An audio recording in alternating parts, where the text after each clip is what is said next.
On February the 6th, our church commemorates the feast day of Saint Photios, Patriarch of Constantinople. The following are some details on his life and works.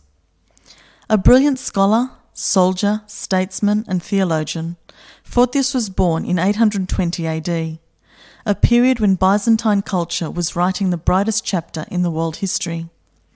With prodigious talents suited to that era, his life spanned 7 decades, during which his glorification of God and man earned him the titles of Great Star of the Church, Father, Doctor, Confessor, Apostolos, which means equal to the Apostles, and finally the ultimate in titles, that of Saint.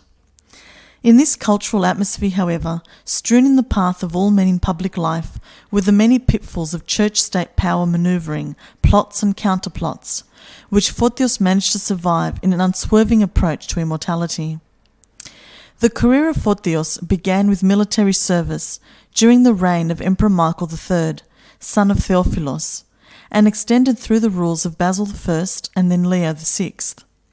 From captain of the guard, a post in which he first displayed excellence, he was elevated to imperial secretary, the highest political office in the realm. This was an office whose prominence allowed Photios to display fully his abundant talents, among which were oratory, literature, philosophy, medicine, and theology.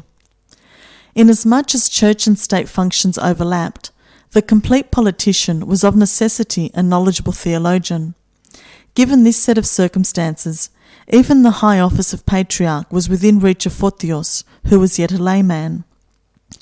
In a power struggle led by Bardas, uncle of the youthful Emperor Michael III, the incumbent Patriarch Ignatius was forced to vacate his office, whereupon there were set in motion formalities compressed into 1 week, for which many a patriarch laboured a lifetime, to assure the succession to the patriarchal throne by Photios, the undisputed intellectual leader of the empire.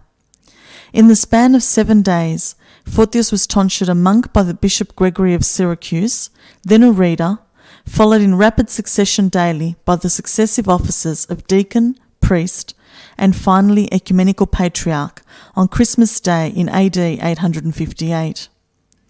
Photios had scarcely launched his career when another series of political manoeuvres culminated with the assassination of the emperor and the succession to the Byzantine throne by Basil.